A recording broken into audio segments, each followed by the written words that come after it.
Hello and welcome to Chasing Leviathan.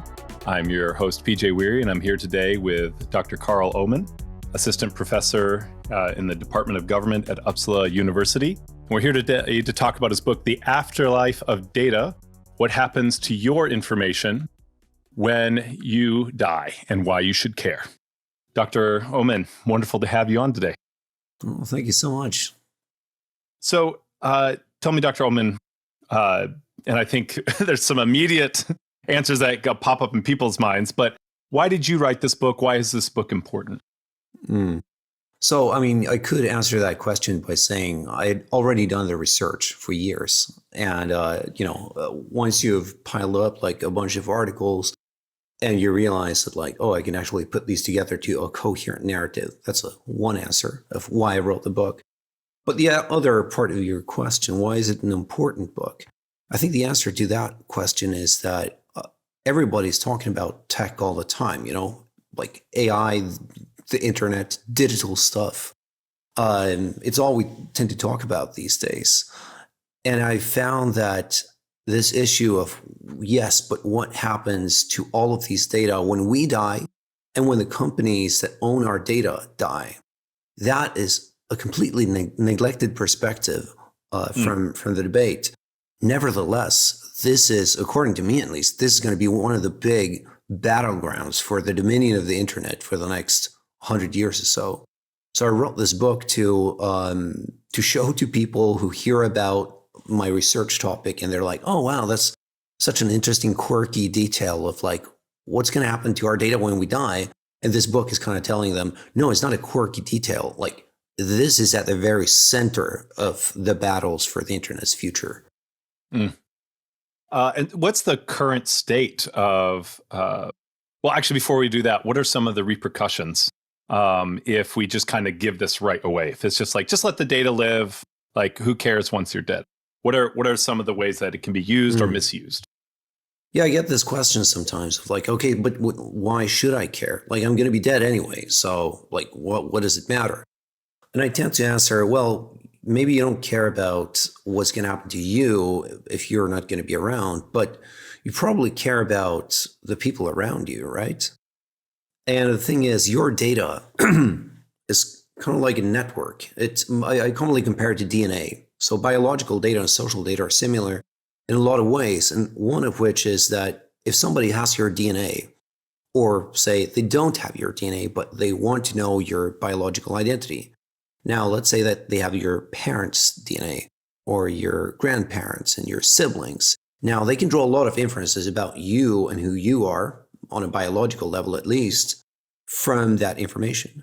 The same goes with digital social information, that I may not have a data portfolio on you, but if I own your deceased parents' data, maybe your grandparents, I can build a network around you and draw a lot of inferences about who you are.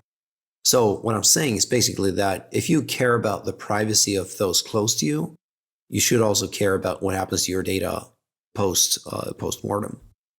You should also, I think, care about the society that you're leaving behind. So your data may not be very valuable on a societal scale, but consider that you are one of 2 billion people who are going to die in the next 3 decades alone. So you're part of a much bigger narrative. And whomever ends up controlling your data will also control a piece of history. So to illustrate this, I commonly point to the Me Too movement. Hundreds of millions of women witnessing about sexual harassment across the world. Of course, that's going to be studied by future historians who are going to want to find out, what was the development of 21st century feminism like? Now, one person in the future is going to control that entire narrative. It's going to control every single tweet. And that person is Elon Musk, by the way. Yeah. And I think that illustrates why, if you don't do anything, what you're doing is essentially that you're helping Musk and Zuckerberg build a monopoly of our digital past. And that is a very dangerous society to leave behind.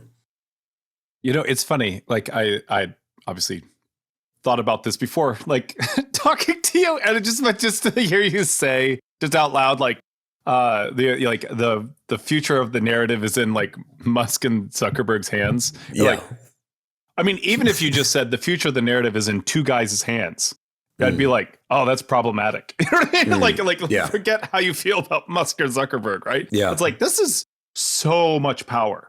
And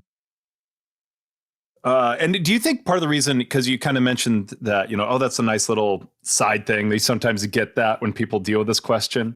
Do you think it's because I think it's just recently that the price of data has overtaken the price of oil? I think it's like in the last 10 years. And you think that part of this is people aren't seeing what's coming because we haven't had as many people die yet with the data. So they don't realize like we're about to get like an avalanche because all this technology is pretty recent. Is that part of why the lack of understanding is there?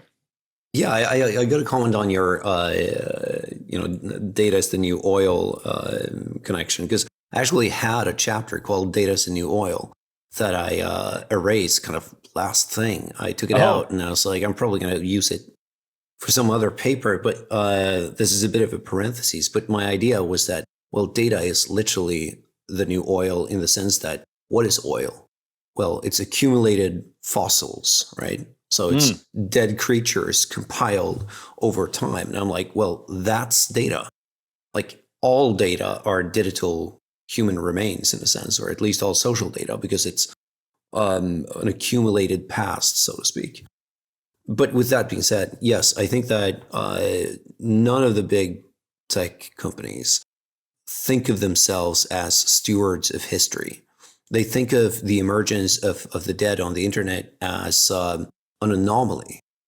And what I'm trying to show in the book is that, it's actually the other way around. It's the fact that the living are populating the internet that is the anomaly. Because the internet essentially is one giant archive. And the archives are something that we built originally for the dead. So what has happened in the 21st century, what's special about the digital era, is that the living have now moved into the archives. And we surround ourselves with these archives all the time. We carry our phones around, our cars are connected, our house alarms are connected, our fridges are connected. So we're literally living inside the archive. And now we're beginning to realize that we're sharing this archive with the dead. And I'm like, yeah, that is like that's what an archive is. It's a storage for the past and for the dead. So yes, I think you're right. Like people are only now beginning to wake up to this reality because it's becoming an economic reality of like, okay, shit. Well, like Facebook now has a couple of hundred of millions, probably dead users on their servers. And they're waking up to like, like those users aren't clicking on anything. They're not generating any traffic themselves, at least. Nevertheless, they take up server space. So what do we do with them? Yeah. And I think with, you'd mentioned the archive side of things. Would another good analogy be when you go to the library, you expect most of the books to be by dead people. Yeah. Right? Like, yeah. We understand that most of the internet is so new. It's kind of like the invention of the printing press in some ways. It's like there's this huge flood of books and it's like, all these people are living. And all of a sudden it's like a couple hundred years later. I mean, a couple hundred years from now, most of the information on the internet is going to be from predominantly from dead people. Yeah. And it's a double movement in the sense that like we're producing more information that we're putting on the web, but we're also uploading increasing amounts of previous information. People are uploading information about their ancestors, old family albums, new texts, historical information. Increasingly, museums are digitizing their archives. National archives are digitizing their collections and putting it online. So it's also that it's sort of growing backwards. And even those who lived like hundreds of years ago are now online in a weird sense. And you've mentioned a little bit, you've drawn connections between, for instance, fossils as kind of this archive, like that's compressed information in some ways that we're using. And then something similar is going on with this archive on the internet. How close is that equivalence? And what are the main differences between what's happening in the physical world with these kinds of archives and the digital world? What are the key differences, and how does that affect what we're talking about here? So I'd be happy to unpack the analogy between biological information and digital information, and there's a lot to dig into there. But I think we can save that for maybe the next question or a couple of questions down. Sure. But I think you're touching upon something interesting in the analogies and disanalogies between physical archives and historical ways of preserving information and the newer ways, the digitized ways of preserving information. One of the key differences, which I think is really important, is the fragility of digital information. We tend to think about what we put online or what we put on our computers as kind of like immortalized. And you see this language frequently. You see this like this entire what I call the digital afterlife industry. They're all about become immortal through the internet. Like it's a virtual space, cyberspace, which is somehow beyond the material world. And nothing could be further from the truth. In fact, even though it's cheap to store things online, it's enough with a single click of a button and it's all gone. Whereas if you have a library full of books, you can't simply click a button and it's all gone. Like you have to physically go and collect the books that you don't want anymore. You have to load them onto a truck or something, and you have to drive that truck somewhere, and you need to have a literally huge furnace to burn it. And that's a lot of labor, and that labor prevents you from doing hasty decisions in terms of what to destroy and what to preserve. We still have clay tablets from like 2,000 or 3,000 years ago. And for digital information to be preserved for such periods of time, it's almost unthinkable. Software changes, hardware changes. It's not even sure that if you have a file on your local machine and you try to open it 15 years later, it's far from certain that you can even access that file. And that's 15 years. And then consider that as clay tablet. That exists for 3,000 years at least. Now, why is this important? Well, it is important because the companies are storing these data are also fragile. And we tend to forget that. Our entire system, the economic system for one, but also legally, how we regulate the internet kind of assumes that the tech giants, Facebook, Google, X, etc., are going to be around forever, but they're probably not. And the question is, what's going to happen to the data the day that they face bankruptcy? And one pretty plausible scenario is that the data is just destroyed.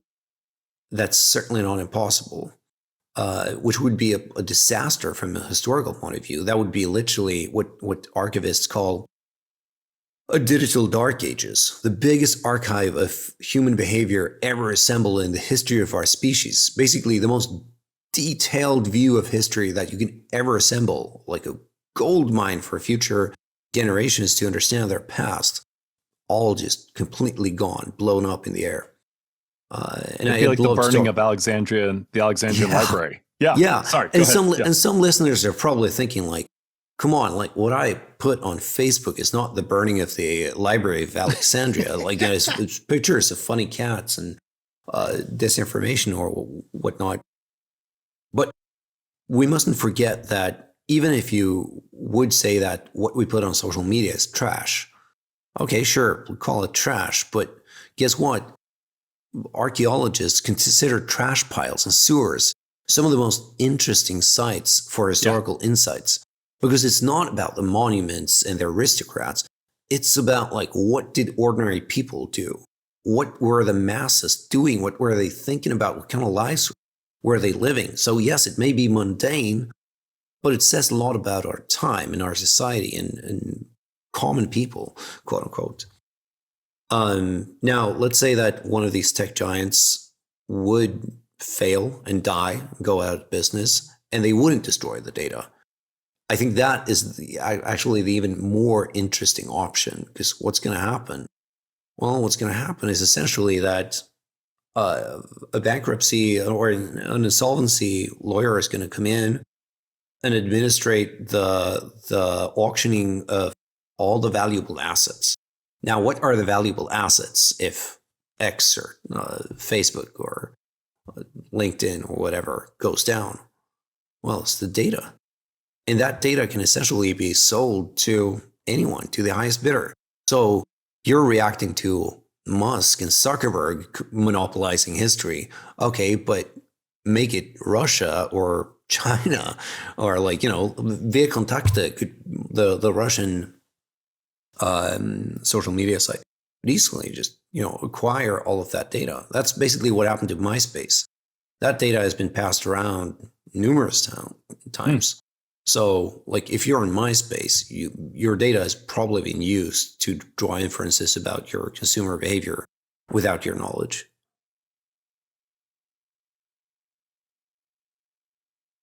And I'm suddenly grateful that I didn't do a lot on MySpace. Even it's interesting. You might be the first person I've really talked to who doesn't hesitate at all to say X instead of saying Twitter. And I think that just really points to the, and I know that other people, don't hesitate to say that. You're just the first person I've talked to. I still I'm Twitter, X, what do you call it? Zeeting. I don't know, it's tweeting, but that goes right to your point of, you're like, oh, Twitter's huge. It will always be around. And then 3-6 months, it's all of a sudden, it's something totally different. It's owned by a totally different person who has complete control over, well, at least I don't know what complete control is. I think we're going to get into the legal side of it, I imagine. Right? There's this very, like you said, they seem, because it's all new, it seems like they'll be around forever. And then all of a sudden you realize oh, they're very, very fragile. Yeah. And believe me, as a researcher, that contrast was stark. Twitter, when they were still Twitter, they were very open-minded and supportive of researchers. In 2010, they donated their entire archive of tweets to the Library of Congress. And they're like, this needs to be researched. This needs to, the public needs to gain access to their own digital public sphere. At least retrospectively, at least as a historical asset. They had a really cool researcher API that meant that researchers could gather the data that they needed in a really neat way, which was a specific academic access that you had. And as soon as Musk took over, he just scrapped that completely. He is not interested in doing any goodwill for the academics. There's so many sarcastic comments about free speech that I want to make there, but we'll just let that. It's just I thought he was doing this to save free speech. But anyways, okay, we'll just let that lie there. What is the current state of this discussion then, in terms of at the academic level, but also at the legal level? What is the kind of current state? How is this handled? So the legal level is a bit of a car crash. If you look at, my expertise would be within Europe. So European data privacy is governed by a European law called the GDPR, the General Data Protection Regulation, which is a very strong data protection law, probably the strongest, at least at a federal level, strongest in the world. It's definitely better than the United States. Yes. Well, most. I don't know if you heard this, but people in the business say the approach to technology is in the U.S. it's innovate, don't regulate. In China, it's innovate, then regulate. In Europe, it's regulate, don't innovate. I've never heard that before. That's good. Yeah, sorry. Go ahead. It has some truth to it. Anyway, so, it's a data protection legislation that actually has teeth. But here's the interesting thing. It explicitly states that all of these rights cease at the moment of death. Like, if you're dead, no data rights. Individual member countries could add on clauses to the GDPR that enshrine rights to the dead, and some have in a limited sense. But as a general matter, no. And that goes for most jurisdictions that I'm aware of in the world, that if you're dead, either you have like a very, very weak sense of data privacy rights, which is basically saying that your family, your bereaved family, has some rights to decide over what's going to happen to your data, legally speaking. But as a general matter, no, like you're dead, you have no privacy rights, which means that these companies can basically do whatever they want with your data. If they want to, feed that into an AI and create an avatar that simulates your personality, yeah, they're free to do so. Like, you have given them they literally they're the sole owners of that data. Of course they could do that. Which is really scary when you think about how willingly people put their biological information online as well. Yeah. I think Ancestry has like 26 million people's DNA on their servers. Okay. And people do that because like they want to find out who their relatives are, which I'm sure is cool. But like, have you considered what happens the day Ancestry goes bust and they're selling out all of that DNA to the highest bidders? And like, I don't want to get super speculative, and I should really stress, it's not a speculative book. It's a book that's really about like what's happening now. Even so, like, just think about the fact that someone that owns your DNA in the future, let's say that they sell this to like a biotech company that's like, oh, you want to buy a clone of your great grandfather? Yeah, we can do that. Which is like, I don't want to live in that world. Yeah.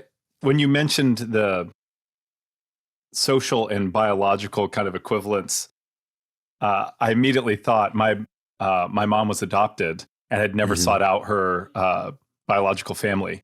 And this actually ends well, but you could immediately see like someone actually used it to contact my mom. Yeah. Like, she did not reach out. Her sister bought her the test, and then because of that, someone from her biological family reached out to her. Yeah. Now, that's fine. She's actually they've gotten to know each other. It's been a really good thing. But when you think about it, like witness protection, you think about things like abusive family members, and then all of a sudden, like, if it doesn't even have to be you, and this is like a large part of your point. Yeah. It's like, oh, I'm related to this person who has a different name. I wonder if they're near so and so, right? If you have like an abusive father or an abusive uncle or aunt, any of that stuff, like they can use that to, like, they don't even need your DNA.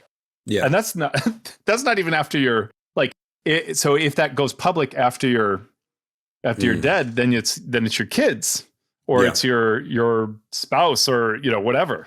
Like, and I think there's a philosophical angle here, which is that these are not just details. This is about like how we think about data and how we think about data privacy. Because our current paradigm of talking about data privacy is that it's an individual right. Like, it's my data, I have the rights to decide over what happens to it. And that's like, the GDPR is full of that. It's all about like the right of the individual, or the right to self-determination. And like, all of that's good. I'm not opposed to that, but it's only half the story. Because for me, data privacy is primarily a collective issue. We can't single out single individuals and be like, oh, you decide for yourself what's going to happen to your data, because it's all networked. It's all intertwined, such that your decision of what happens to your data is also a decision of what happens to many, many other people's data. And I have like a concrete example, apart from the speculative ones that we discussed here. I write about this case in Germany a couple of years ago. A 13-year-old girl died tragically. Her parents wanted access to her Facebook conversations, or actually to her entire Facebook account. And Facebook wouldn't give it to them. They're like, no, like we've signed a deal where we're not going to share her data with anyone in life nor in death. And they sued Facebook, and it went back and forth through German courts until eventually the Supreme Court in Germany were like, okay, so we compare the status of her Facebook profile, her Facebook data, with physical letters, and you inherit physical letters, such that the family should inherit the account, and they open the account. And the research community was kind of like, hang on a minute, like it's not only her data in these conversations. Like if you have a messenger conversation with somebody, it reveals a whole lot about them too. So, this is an example. I think Facebook has since provided a much better solution for this, but it's one of those examples of like, if you inherit a chat log, you also gain a lot of information about that other person. Yeah. And you've said data privacy quite a bit. Is there is that equivalent to data ownership, or is there some important differences there? Because as we talk about even like inheritance and stuff like that, it seems like we're talking about possession as well. Yeah, there are two sides of this coin as well. Yeah. Yes, we are talking about data ownership, but we're not only talking about data ownership. Yeah. So I was trained by a philosopher called Luciano Floridi, and he's the father of the philosophy and ethics of information. I think he was named the most quoted or the most cited living philosopher. So obviously, huge impact on this field. But Luciano has this really cool way of thinking about the status of data. And normally we think about it as a possession, as something that we own, which would be liken it to like your car. And if somebody does something to your car, it can harm you in certain ways. It may be destruction of property. If someone steals it from you, it's theft, obviously. But in like many times, that kind of ownership lens is useful, and it provides valuable insights to how we should think about data, but it's not the whole story. And Luciano proposes that we should also think about data as something that we are. So rather than a car, our data is kind of like your hand. So what someone does to your data when they steal your data is rather to be linked to like abduction or somebody illicitly touching or violating your physical integrity. And this may strike some people as counterintuitive, of like, well, my data is not something I am, it's something that I own. But let me then suggest this analogy, which may make it a bit easier to think about or to comprehend.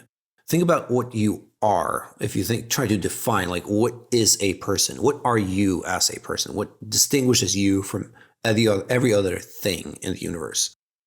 Okay, you can take two approaches, roughly. You can either say, which is very common, and I think the leading approach in philosophy, that what defines you is a narrative. So you are unique because you have a unique story that has only happened to you. What's a story? What's a narrative? Well, it's a sequence of information. So if you're saying, I am my story, personhood consists of narrative, well, then you're saying personhood consists of information. Another way of approaching this would be, well, I'm not only a narrative, I'm also a physical thing. I am a body. I'm a biological being. That's what defines me. Okay, what is biological being? What distinguishes your biological being from any other biological being? Well, if you zoom into your cells, you will find DNA. What's DNA? It's proteins coded as a chain of information. So, however you want to define it, you're going to boil down to like the smallest common denominator is that a person is her information. And when you think about it this way, you open up an entirely new ethical language for talking about like what is data privacy. So for Luciano, it's essentially about our integrity and our right to self-determination, of defining who we are, of not having others interfere with our literal being as persons. And I've developed that perspective through a series of articles and also in the book. And I've taken it one step further in saying that, okay, if our data is kind of like our digital body, shouldn't then our data after death be akin to a biological corpse? I definitely think in terms too of there's when you talk about that violation, like I think people feel that with blackmail, there's that violation of personhood. Yeah. And so where there's the theft of your car is one thing and it's going to affect your capacity, but the theft of like personal letters, that can lead to, we can feel that's a different kind of violation. And I, just as I was listening to you and you're talking about this, a big difference between, and this is part of the complication, especially with the internet,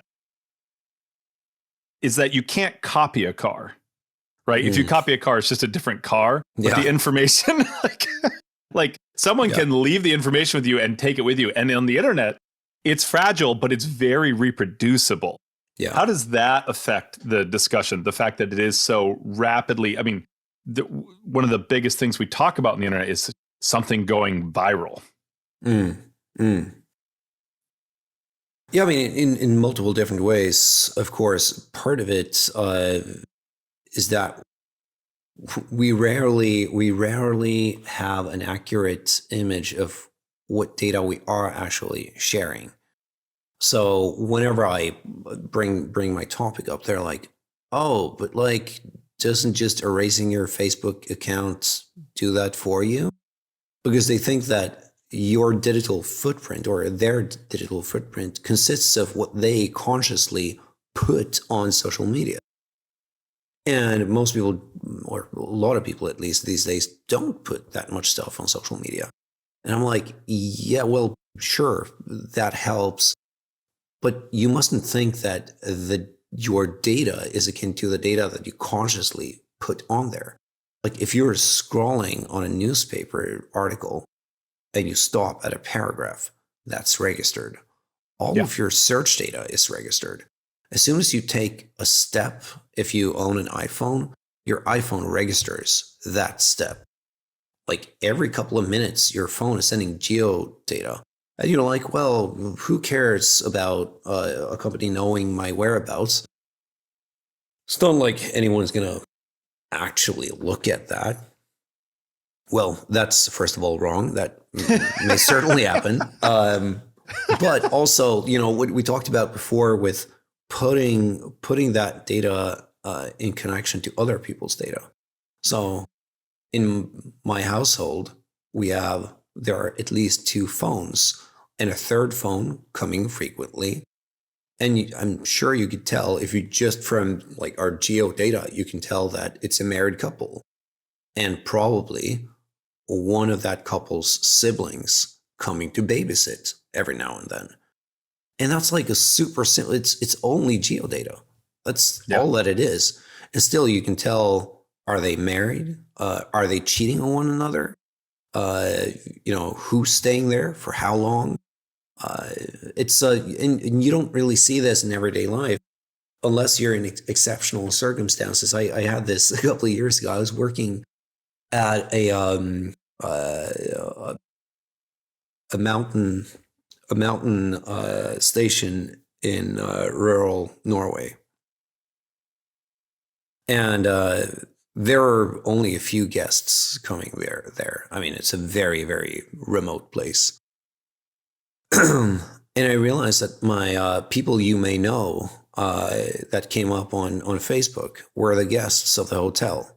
And I'm like, oh, since like the only people I'm close to uh, are these people, that's what I'm getting. Like Facebook knows that I've probably met them, and it's only Yeah. because our phones were in their relative in a relative proximity. Yeah. You could literally walk up to someone you'd never met before and be like, hey, is your name this? Like Yeah, that's yeah, that's creepy. Like, yeah. But um, that's what I mean with, you mentioned data being so easy to copy. yeah. And I really want to stress that not only is it easy to copy, it's also so sticky. Like Yeah. everything we do, as soon as you move, it generates information. And that's a very stark contrast to how things used to be. It used to be that if something was really, really, really important, then we could spend resources for recording. This person is so important that we're going to record what they did. We're even going to spend money on taking a photo of them. Right. Whereas nowadays, it's almost a complete reverse. And this is a point that Luciano does in one of his books, that recording has now become the default mode of society. Everything is recorded all the time. So history is not written through the question, is this important enough to preserve? But it's rather written through selective destruction. Are these data insignificant enough for us to destroy? Yeah. And there's the algorithm side of it too. Like there's the sticky side, and then there's the instant networking of it, right? This idea that, like, yes, this that you're here at this mountain resort, and then these other people are, but the fact that it's immediately connected is also part of the discussion. Yeah.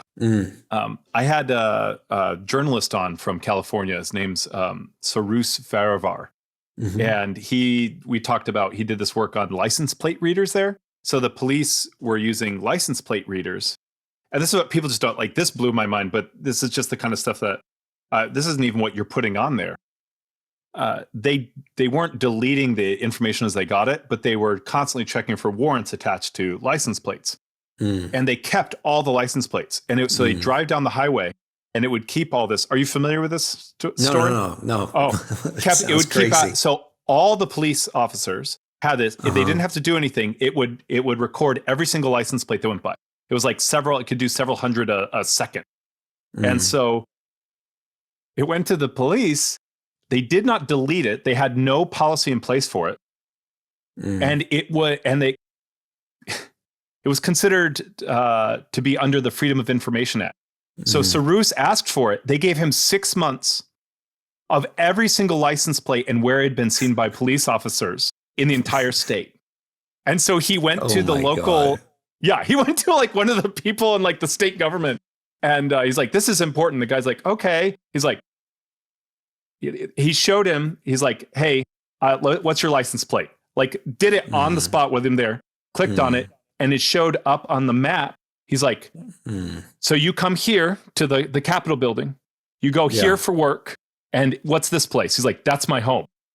Yeah. This was publicly available if you requested it. They just handed it out. Like, and so I don't know if they're deleting that now. I hope that he's been able, again, but that's not even information that like we know we're given. Like you could turn off your location, presumably, right? But like when everything's being recorded, the stuff with drones and stuff now, like, I mean, that's the fact that was publicly given out. Also, like if people knew that they could do that, like stalkers and stuff like that, that's a whole other discussion. But it's like the amount of information out there is astonishing. Yeah. Similar to like, especially with Meta, with people going in with the ocular helmets. I was talking to someone who's talking about they're registering eye movements now, and they can use that to identify people, but they also can keep all like where your eyes are looking the entire time. Yeah. Which it's anyways, it's exactly my point too. Like you're leaving behind a digital shadow that is just far, far larger than you may think. And it's impossible for a single individual to fully take control over their digital legacy. And you could argue like, oh yeah, but it's anonymized. Like no one can actually like zoom into that data point that is you and look at your eye movements. That may be true with some pretty hefty modifications. even so, like, even if it's part of a collective legacy, Mm-hmm. we collectively should have a say in how it's used. Yeah. Because it's our society, you know? It's about what we're leaving behind. And currently, we're not thinking about the fact that when we use our devices, we're also building an empire for these individuals and essentially helping them monopolizing the past. And that is like, if we care at all about our descendants, we ought to worry about that. Even the people who will just like that, you know, and will survive you. I mean, you don't have to have like a huge generational view to be like, oh, I love the people next to me who then there's some of them are going to be alive after I die. Like, hopefully. Right. Yeah. Yeah. I'm now feeling really weird about recording this conversation, but anyways, I'm sure that's probably not the first time someone has said this to you, but at least we're doing it willingly and consciously. So, you know, you use this model of perhaps we should use it more like, what do we do with our corpse after? You know, what do we do? So can you spell that out? What, like, in terms of like a solution to this, at least from what I was understanding from you, that's kind of your solution. What would that look like for our data? And how does that affect, you know, going back to your discussion about Facebook messaging, how does it affect other people's privacy who are, for instance, messaging back and forth with, like, let's say I passed away suddenly, and like, how would that affect the people I've been messaging with? So what this perspective does, so rather than, I hesitate to call it a solution, because it's not like, here's how we're going to solve this entire issue. And that's part of the message of the book, that there's no solution. There's no way we can, you know, there's no fix to it, because it's not a detail. It goes all the way to the root of the economic and technical infrastructure of the internet. So, like, we can't solve this issue unless we solve the larger issues of data privacy, of the economic architecture of data management. So I just wanted to say that for the record, but yes, I think that thinking about our digital remains as kind of informational corpse is a useful perspective ethically, because it allows us to answer this question of why should we care, and in what sense should we care. And the argument, a bit simplified, is saying that, well, okay, if our data posthumously is to be likened to a digital corpse, it should have a similar ethical status as a human corpse. What is the ethical status of a human corpse? There are a lot of harms that do not apply necessarily to a corpse. They can't be physically harmed. They can't feel pain, and so on. Nevertheless, there are many things that you can do to a corpse that we would consider gravely unethical. Why? Because the corpse is a thing, but it's not only a thing. It's a very specific category of things. Right. It's still a human thing, which means that even though it's dead, the corpse should be considered an end in itself, in the Kantian sense of that word. So this lets me mobilize the concept of human dignity as the prime ethical concept that should guide our thinking over digital remains. And then you could, of course, answer, well, human dignity, like, that could entail anything. Just look at different societies and how differently they look upon dignity.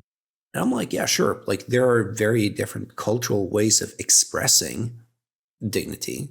In some cultures, complete erasure, like a kind of digital cremation, would maybe be more dignified.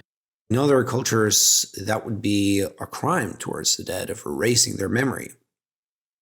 All right, sure enough. But the ethical concept as such is a very useful lens. Yes, there must be cultural expressions of that concept, but the concept in and of itself, I maintain, is very useful. And its most important usage, at least as far as my research goes, is when we couple it with the economic angle, with the political economy of these data.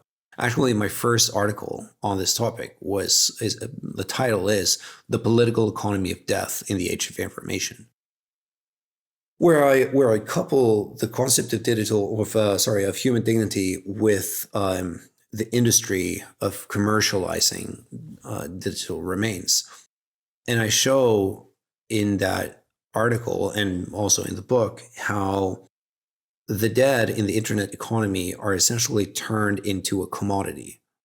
They are reduced to not ends in themselves, but a means to another end, the end of profit. So they become kind of like a factory of attention, such that there are plenty of companies who have like digital memorials.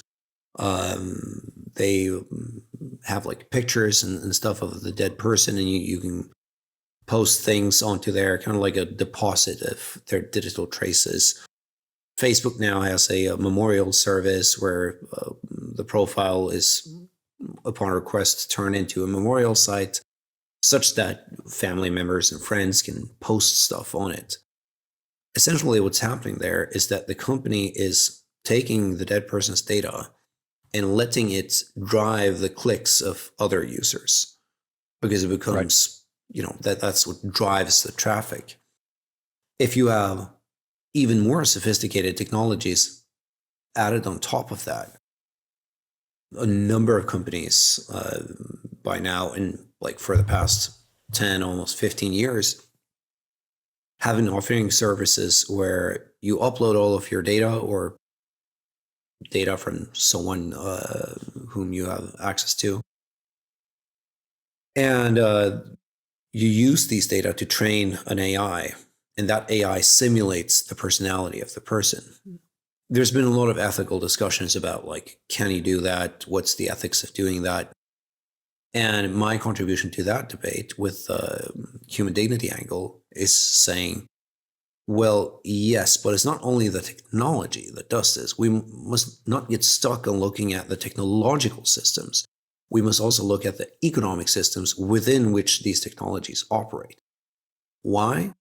Well, because these are designed products. They're products that are built with a very specific purpose in mind, and that purpose is making money. So it's not just any version of you. It's not just any simulation of your personality. It's a simulation of the version of you that is the most likely to generate clicks and drive interaction. So that's why I'm using this human dignity perspective, because that's the only concept, as far as I'm concerned, that makes all of the ethics make sense.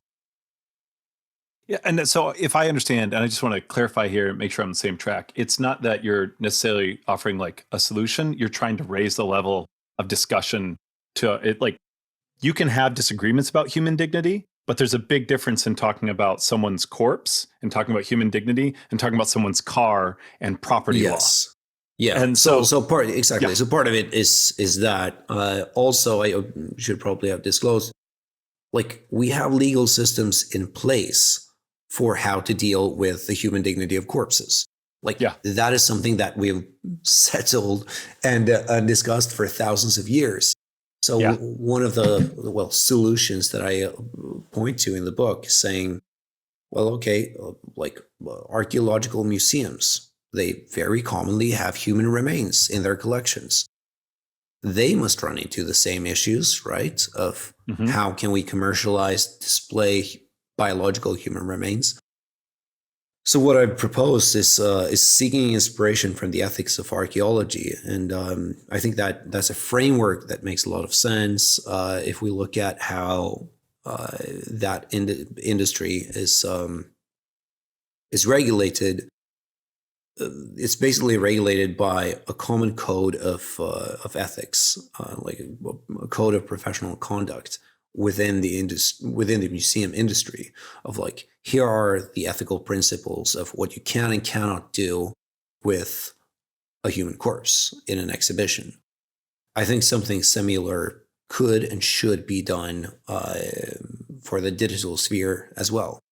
And like it's already starting to happen. Like ChatGPT 4, for instance, or OpenAI has as one of their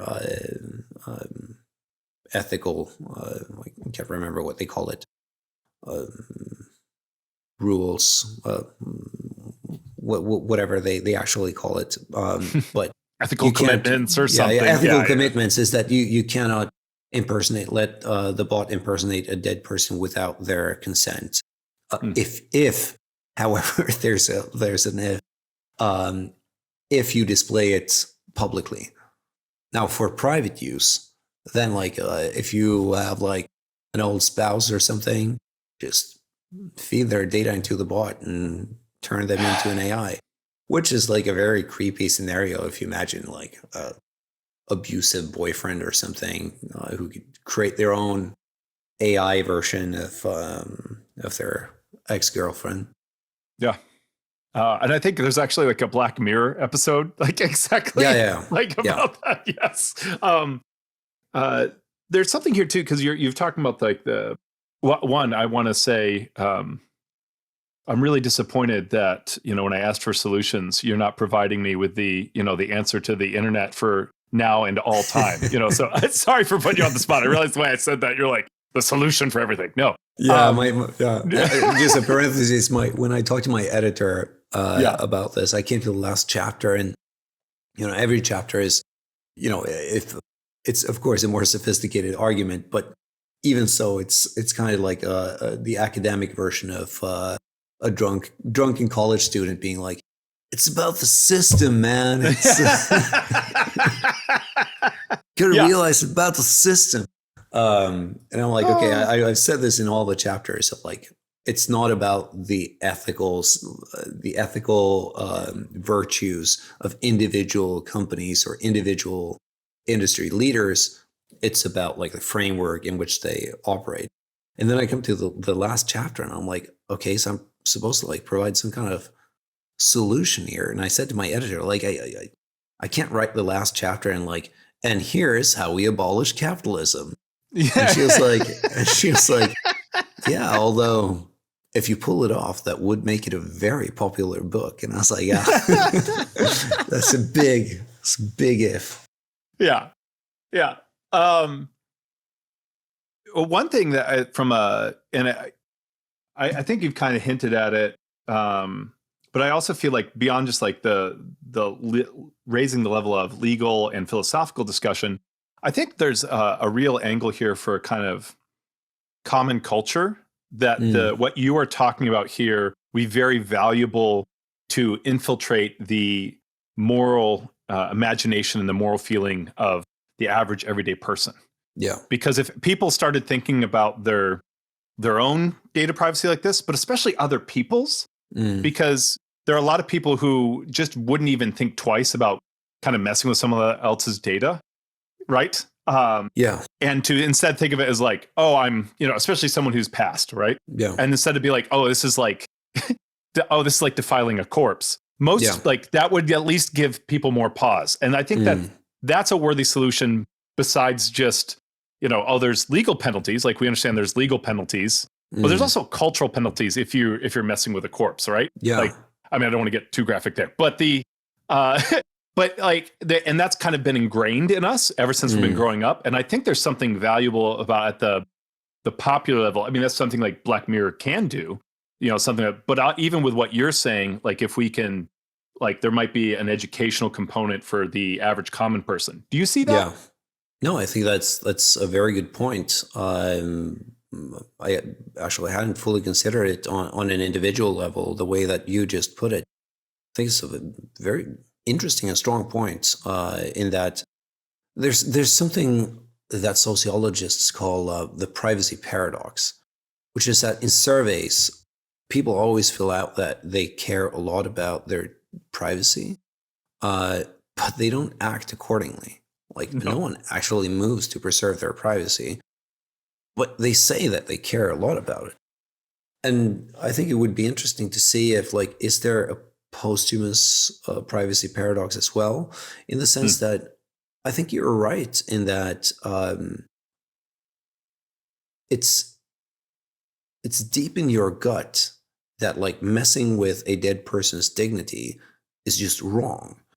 And I do think that at a certain level, at least, people may start caring more when they realize that this is also being done to literally defenseless data subjects, like people who literally cannot remove their data or protest in any single way. I do write about an adjacent topic in the epilogue of the book, where I write that, ironically, this may be one of the issues that are going to cause us to wake up to the domination of like how the big five is essentially dominating the public sphere. And like, I'm sure if you asked most people, they'd go like, yeah, that's a very bad thing.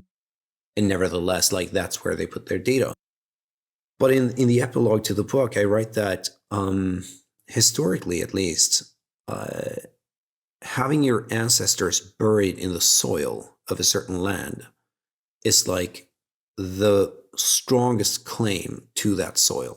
Like whenever you have disputes or conflicts over land, like the strongest claim to that land is always, yes, but my ancestors are in the soil.